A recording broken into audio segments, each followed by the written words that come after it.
क्या कहती हैं, पहले क्या जिंदगी थी जो आपने नहीं देखी और आज जो जिंदगी? मैम जो मम्मी के मुंह से सुनते हैं ना तो हमें बहुत दुख होता है। अगर शायद पाठक सर नहीं होते ना तो हमें भी वही जिंदगी जीनी पड़ती।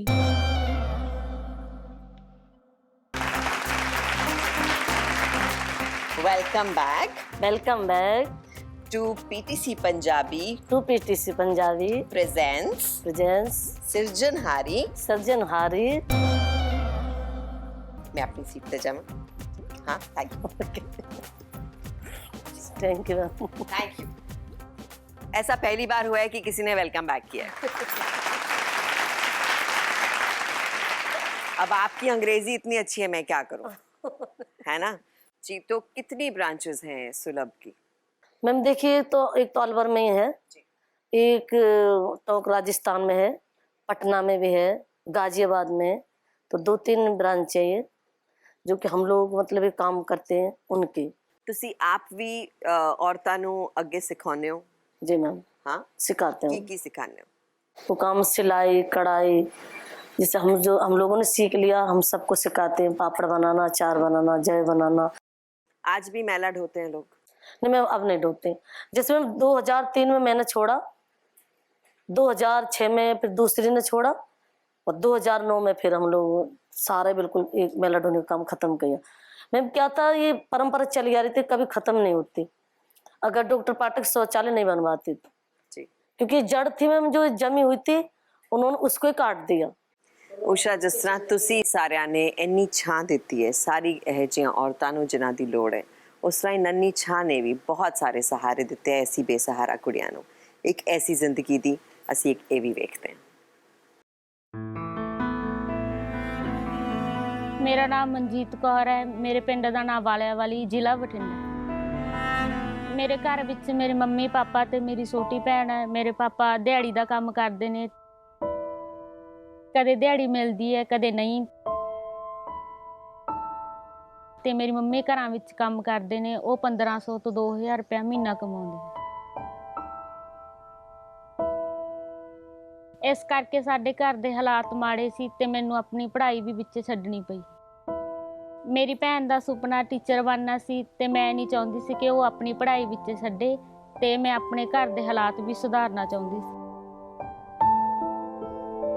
इन्हां हालातां नूं किवें ठीक कीता जावे, इस बारे मैनूं कुछ नहीं सूझ रिहा सी। एक दिन मेरी सहेली ने नन्नी शाह सेंटर बारे दस्सिया, जिथे सिलाई कढ़ाई दा काम सिखाया जांदा सी।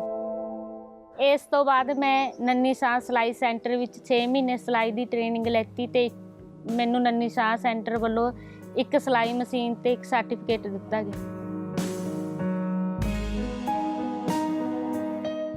अज मैं नन्नी शाह सेंटर तो सिलाई सीख के पिंड विच सिलाई दा काम कर रही हां ते मैं महीने दा 7 तो 8000 रुपया कमा लैंदी।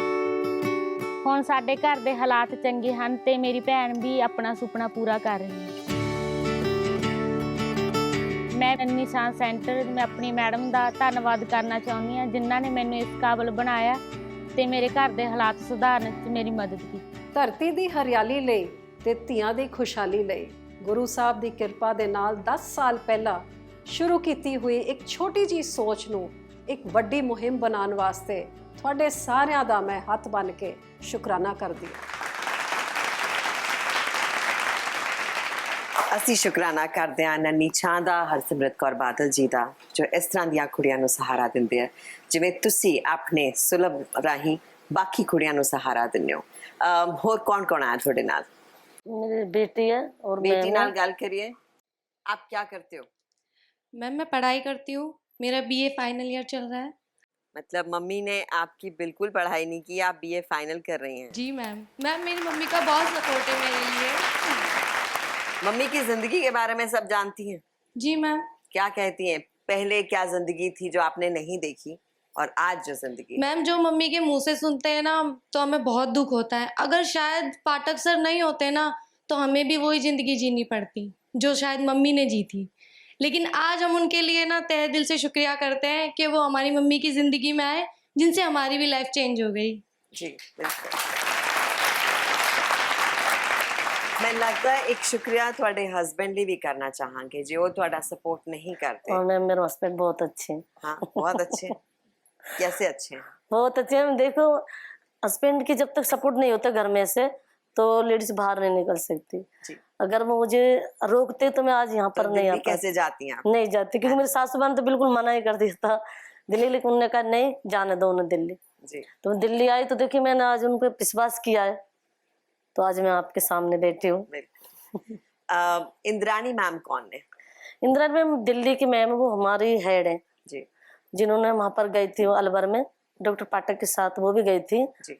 और उन्होंने भी हम लोगों को समझाया था कि जैसे लेडीज एक लेडीज को समझाती है, जैसे कि हम एमसी होती थी हम लोगों की, तो क्या आप ऊंचा बोल सकती हैं, नॉर्मल नेचुरल बात है, सब सुन रहे हैं। क्योंकि जैसे हम लोग को महीना बोलते हैं हम लोग, महीना आता है। तो जी। उसको हम कपड़े को ऐसे कपड़े यूज करते थे पहले हम, जी। तो उसको ऐसे फेंक देते हम, जैसे खुल्लम खुल्ला फेंक देते सड़क पे, उसी तरह से हम लोग फेंकते थे। जी। तो मैडम ने समझा तो ऐसे नहीं फेंकना चाहिए तुम लोगों को, पहले तो ये लेने नहीं चाहिए, तुमको पेड़ लेना चाहिए, तो बिस्पा का या कुछ भी कोई सा भी अच्छा लेना चाहिए, उससे बीमारी भी नहीं रहती शरीर के अंदर, साफ सफाई रहती, उसको लिया करो। और डस्टबिन में उसको डाला करो, कोई पॉलिथीन में बंद करके। तो उन्होंने शिकायत हम लोगों को, जैसे कि हमारे लेडीज जब ये गुटका उटका कहते हो खाती थी, फैनी बोलते हैं उसको, क्या मैंने तो खैर नहीं खाए। जब मेला ढोने का काम करती थी तो इनको समझाती थी मैडम कि ये नहीं खाना चाहिए, गंदी चीज है, इनसे बीमारी होती है तुम लोगों के अंदर। तो मैं हम चाहते कि सभी एक साथ अच्छे से रहें, जैसे हम लोगों की जिंदगी बदली है, तो मैं तो चाहती हूँ सभी की जिंदगी बदल जाए। उषा शर्मा और क्या करना चाहती?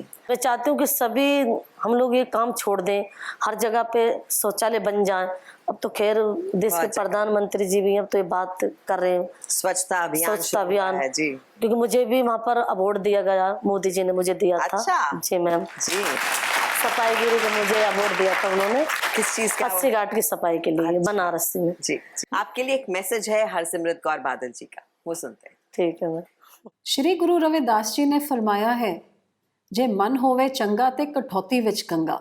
ठीक उसी तरह ਊਸ਼ਾ ਸ਼ਰਮਾ ਜੀ ਨੇ ਆਪਣੇ ਚੰਗੇ ਮਨ ਦੇ ਨਾਲ ਇਸ ਮੈਲ ਨੂੰ ਢੋਣ ਵਾਲੀ ਕ੍ਰੀਤੀ ਨੂੰ ਖਤਮ ਕਰਨ ਵਾਸਤੇ ਇੱਕ ਜੰਗ ਛੇੜੀ ਹੈ। ਆਪਣੇ ਨਾਲ-ਨਾਲ ਕਿੰਨੀ ਹੋਰ ਸਾਰੀ ਔਰਤਾਂ ਨੂੰ ਇਸ ਮਲੀਨ ਕੰਮ ਤੋਂ ਬਾਹਰ ਕੱਢ ਕੇ ਇੱਕ ਜ਼ਿੰਦਗੀ ਦੀ ਨਵੀਂ ਦਿਸ਼ਾ ਦਿੱਤੀ ਹੈ।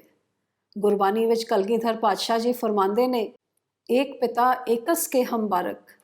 ਕਲਗੀਧਰ ਪਾਤਸ਼ਾਹ ਜੀ ਨੇ ਸਾਨੂੰ ਇਹ ਸੰਦੇਸ਼ ਦੇ ਕੇ ਜਾਤ ਪਾਤ ਤੋਂ ਬਾਹਰ ਨਿਕਲਣ ਵਾਸਤੇ, ਊਚ ਨੀਚ ਨੂੰ ਛੱਡ ਕੇ ਭੇਦਭਾਵ ਤੋਂ ਬਿਨਾਂ ਇੱਕ ਸਮਾਜ ਸਿਰਜਣ ਵਾਸਤੇ ਸੁਨੇਹਾ ਦਿੱਤਾ ਹੈ। ਗੁਰੂ ਸਾਹਿਬ ਦੇ ਦਿਖਾਏ ਹੋਏ ਰਾਹ ਤੇ ਚੱਲਦੇ ਹੋਏ ਤੇ ਸਮਾਜ ਵਿੱਚ ਇੱਕ ਵੱਡੀ ਕ੍ਰਾਂਤੀ ਲਾਉਣ ਵਾਸਤੇ ਮੈਂ ਆਪਣੀ ਭੈਣ ਊਸ਼ਾ ਸ਼ਰਮਾ ਜੀ ਨੂੰ ਮੁਬਾਰਕਬਾਦ ਦਿੰਦੀ ਹਾਂ ਤੇ ਤੁਹਾਨੂੰ ਸਾਰਿਆਂ ਨੂੰ ਵੀ ਬੇਨਤੀ ਕਰਦੀ ਹਾਂ, ਕਿਉਂ ਨਹੀਂ ਅਸੀਂ ਸਾਰੇ ਰਲ ਮਿਲ ਕੇ ਇਹਨਾਂ ਤੋਂ ਇੱਕ ਪ੍ਰੇਰਨਾ ਲਈਏ, ਸਮਾਜ ਦੀ ਕੁਰੀਤੀਆਂ ਨੂੰ ਦੂਰ ਕਰਨ ਵਾਸਤੇ ਆਪਣੀ ਛੋਟੀ ਸੋਚ ਤੋਂ ਬਾਹਰ ਨਿਕਲੀਏ, ਇਸ ਭੇਦਭਾਵ ਨੂੰ, ਜਾਤ ਪਾਤ ਨੂੰ, ਰੰਗ ਰੂਪ ਨੂੰ, ਸਾਰੀ ਚੀਜ਼ਾਂ ਨੂੰ ਛੱਡ ਕੇ ਇੱਕ ਸੋਹਣਾ ਜਿਹਾ ਸਮਾਜ ਸਿਰਜਣ ਵਾਸਤੇ अपना अपना हिस्सा पाइए।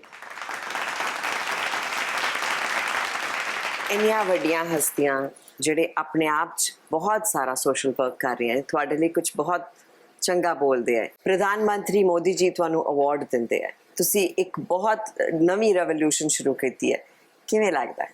बहुत अच्छा लगता है। बहुत अच्छा लगता है। अब क्या करोगी?